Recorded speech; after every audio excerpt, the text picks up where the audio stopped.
Quick advice, if you're thinking about moving to Charleston, do not fall in love with the perfect house before having an actual game plan for selling your current one.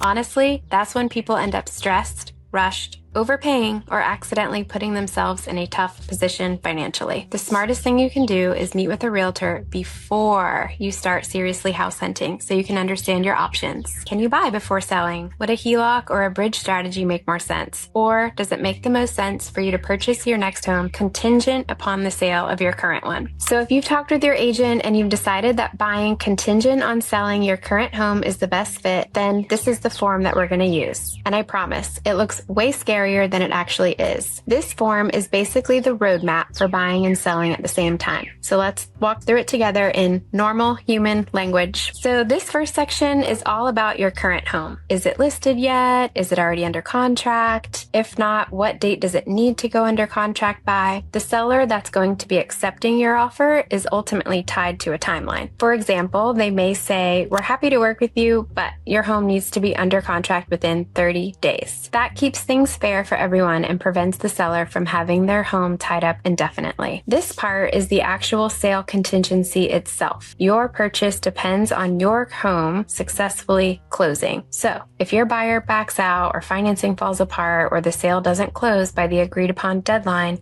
this contingency protects you. And for many families, this creates a huge sense of relief because it allows them to move forward without taking on the stress of carrying two homes at once. Now, there's an important thing to understand. A contingent offer is usually not as strong as an offer from someone who doesn't need to sell first. That does not mean sellers won't accept it. We help contingent buyers go under contract all the time. It just means the strategy matters a lot. We have to price your current home correctly, time the launch, we have to understand the market, and we have to make your offer as strong and clean in other ways as possible. So this section basically says, buyer, you need to genuinely try to sell your home, meaning you can't price it wildly over market value or refuse showings while you're under a contingency contract. You're basically agreeing to market the property in good faith and keep everyone updated throughout the process. Pretty reasonable. Now this section is very important, and this is the part where people can get a little bit nervous. So while you are under contract, the seller is still allowed to continue showing their property, and they may even accept a backup offer. So if another buyer comes in without a contingency, the seller may ask if you can remove your contingency or prove your home is under contract. At that point, you have a set timeline and you have a few options. You can remove the contingency, move into backup position, or continue forward if you can show that your home is under contract. Lastly, you could terminate the agreement. And this is exactly why planning ahead matters so much. So buying and selling simultaneously is completely doable. It happens every day. But as you can see, there's a lot of moving pieces, and your best bet is connecting with an agent early on to help you come up with your strategy and make sure you're prepared when you do find that perfect house to fall in love with. I hope walking through this form helped the process feel a little less intimidating, and it gives you a better understanding of the whole process and the behind the scenes that go into it. If you're thinking about making a move in Charleston and you want help creating a strategy before you find that perfect house online at 11 p.m.,